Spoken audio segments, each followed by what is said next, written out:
Hello বন্ধুরা, কেমন আছো তোমরা সবাই? আশা করছি তোমরা খুব ভালো আছো আর আমিও খুব ভালো আছি। বাড়িতে আসার পর ঠিকমতো ভিডিও দিতে পারছি না। আর আজকে দেখো বেগুন গাছগুলো কিন্তু সব কাটবো আমি, কারণ মার কিন্তু খুব একটা ইচ্ছা না যায় বেগুন গাছগুলো কাটি, কিন্তু কাটবো আজকে আমি। কারণ আমাদের বাড়িতে পুজো হবে, সেই জন্য এখানটায় সব কিছু পরিষ্কার করতে হবে। সব কিছু এইটুকু স্নান করা আছে, আর এইটুকু তো স্নান করা নেই। সেজন্য এখানটায় ঠাকুরের মণ্ডপটা হবে, সেজন্য বেগুন গাছগুলো কাটতে হবে। আমার মার ইচ্ছা নেই, কিন্তু দেখো বেগুনগুলো ঠিক হচ্ছে না। আমার মাকে পাঠিয়েছি আমি এখন একটা দাও আনতে বা হেসো আনতে, যাতে কাটতে পারি। সে কিন্তু এখনও আসেনি, কারণ তার একদমই ইচ্ছা না যে আমি কাটি। সে কারণে আমারই খুঁজে আনতে হবে। এই দেখো কলমি শাক, আমার মা কিন্তু সব কিছুই লাগিয়েছে টুকটাক করে।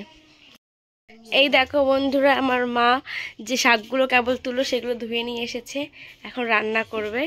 আমাকে দাওটা দেয় আগে বলে বলে, কিন্তু আমার মা দেখো দাওটা নিয়েই আসলো। এবার এইবার এবার আমি সবগুলো কাটবো। এগুলো ওনার একদমই দেওয়ার ইচ্ছা না, তাও দিয়েছে।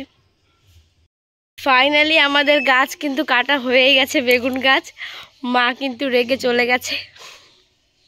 আমি এই দুটো গাছ কেটেছি। এই পার দেখো বাবা ওখানে কাটছে। ও বাবা, দেখো বেগুন হয়েছে ওখানটায়। যাচ্ছ নাচ্ছ এই যা, গাছ কাটতে যে দেখি দুটো বেগুন হয়েছে। বাবা কিন্তু বাজারে যাবে, তাও দেখলো যে আমি কাটতে পারছিলাম না বলে বাবা কিন্তু আবার সেই কেটে দিল। এখন দেখো কত পরিষ্কার পরিষ্কার লাগছে দেখতে।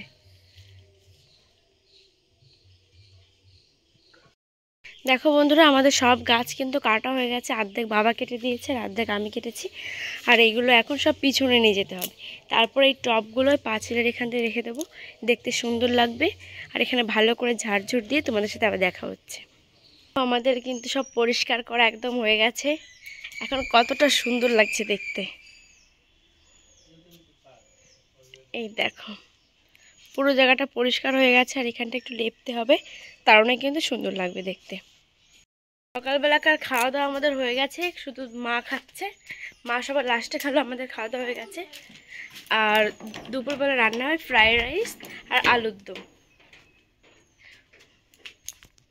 ফ্রাইড রাইসের জন্য আগে থেকে চাল সব কিছু নিয়ে আসা হয়ে গেছিলো, শুধু বিনসটা আনা বাকি ছিল। তাই আজকে বাবা বিনসটা নিয়ে এসেছে বাজার থেকে।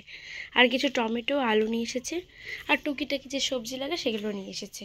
ফ্রাইড রাইস যখন বানায় তখন কিন্তু আর ভিডিও করা হয়নি। এদিকে আমি কিন্তু ফ্রাইড রাইস বানিয়েছি, আর মা কিন্তু আলুর দম করেছি।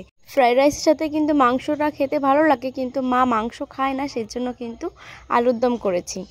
আর এইদিকে দেখো দাদা আর বাবা বসে গেছে। বাবা বসেছে কারণ এখানে কিন্তু মেলা হচ্ছে, আর আমাদের কিন্তু মেলায় দোকান আছে, সেই কারণে কিন্তু বাবা আগে খেতে বসে গেছে। আর এখানে আছে দই মিষ্টি। আমাদের কিন্তু দই প্রত্যেক দিনই রয়েছে। আর এইবার বাড়িতে এসে এত পরিমাণে দই খাচ্ছি, মানে খাওয়ার শেষে প্রত্যেক দিনই দই রয়েছে। কারণ উত্তরপ্রদেশে এই যে মিষ্টি দইটা পাওয়া যায় না, টক দই পাওয়া যায় রান্না করার জন্য, বা ওরা টক দই খায়। আর যে কয়দিন আছি সেই কয়দিন কিন্তু একেবারে বাবা প্রত্যেক দিনই দই আনছে। তার মেয়ে তো ওখানে খেতে পারে না, সেই কারণে। আর তোমার দাদা ভাইও কিন্তু প্রচুর ভালোবাসে টক দই খেতে।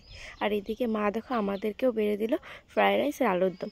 আলুর দমটাও খেতে খুব ভালো হয়েছে। এবার তাহলে আমরা খাওয়া দাওয়া করে নিই, আর আজকের ভিডিওটা এই পর্যন্ত।